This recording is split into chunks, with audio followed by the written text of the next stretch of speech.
एक गांव में दो कुत्ते रहते थे। दोनों ही आपस में गहरे और अच्छे मित्र थे। साथ साथ रहते और साथ ही सोते थे। उनमें से एक कुत्ता काला था, उसका नाम कालू था। और दूसरा कुत्ता लाल था, उसका नाम लालू था। एक दिन दोनों कुत्तों ने तीर्थ यात्रा करने की सोची, किंतु वे रास्ता नहीं जानते थे।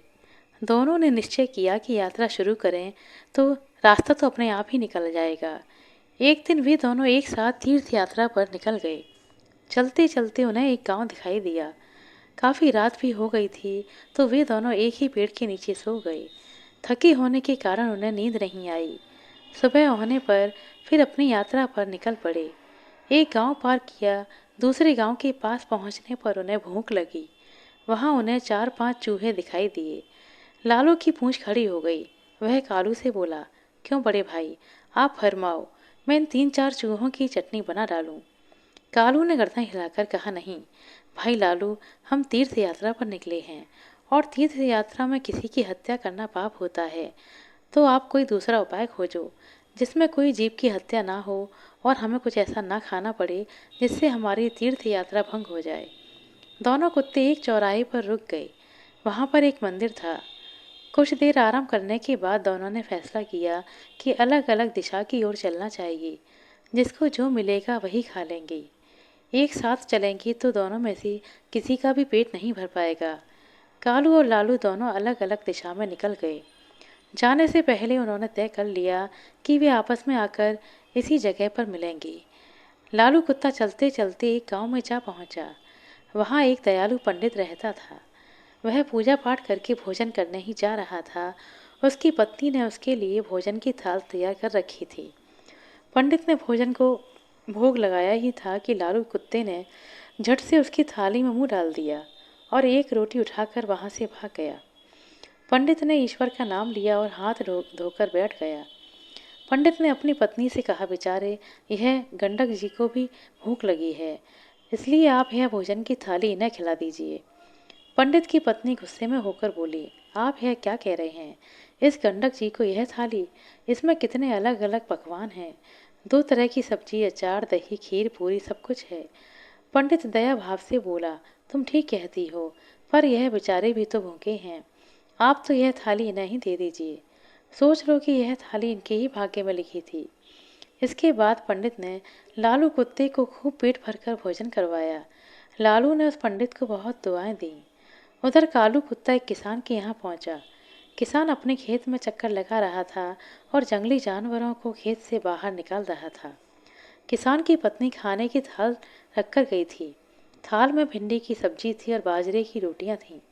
खेत का काम पूरा करके वह थाल खोलकर खाना खाने को तैयार हुआ ही था कि कालू ने तुरंत ही उसके भोजन में मुंह डाला और थोड़ी सी रोटी का टुकड़ा तोड़कर भाग गया। किसान एकदम से गुस्से में आ गया और खड़ा हो गया। उसकी आंखें अंगारों की तरह लाल हो गईं। उसने अपनी लाठी उठाई और गाली देते हुए लाठी से इतनी जोर से वार किया कि कालू की कमर टूट गई। वह पीड़ा से चिल्लाने लगा। कमर टूट जाने के कारण वह भाग भी नहीं सकता था। इसी बीच उसकी कमर में 3-4 लाठियां और पड़ गईं। कुत्ता अधमरा हो गया। उसका साथी लालू चौराहे पर खा पी कर आराम कर रहा था। वह खड़े होकर अपने साथी का इंतजार करने लगा।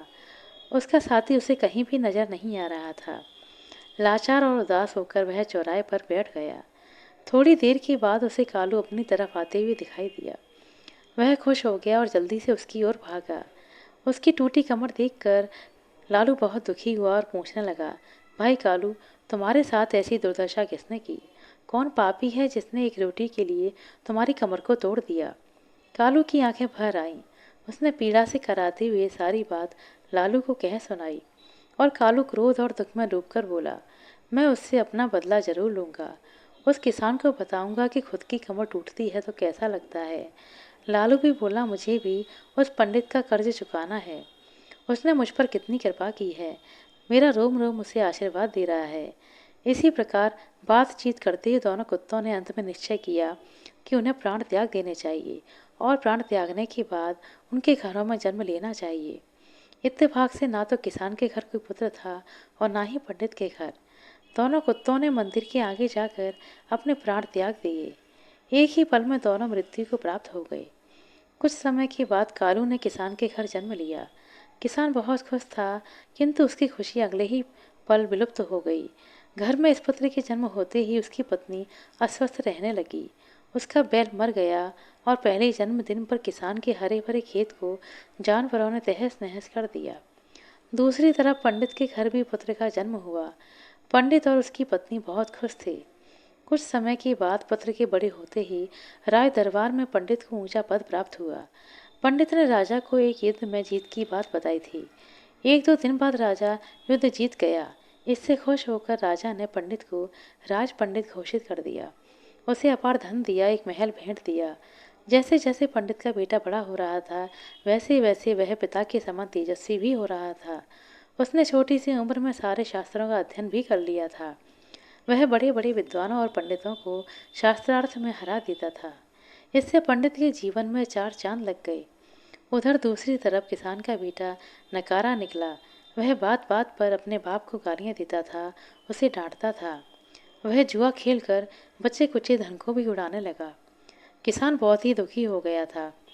उसे कुछ भी समझ में नहीं आ रहा था। आखिर अंत में उसने सोचा कि इसको सुधारने का कोई उपाय करना चाहिए। इस तरह विचार करते हुए वह एक बुद्धिमान व्यक्ति के पास पहुंचा। उसने उसके सामने अपनी समस्या बताई। बुद्धिमान व्यक्ति बोला, किसान, तुम इसकी शादी करा दो। शादी की नकेल अच्छे अच्छों को सीधा कर देती है। किसान ने तुरंत घर जाकर अपनी पत्नी को बात बताई।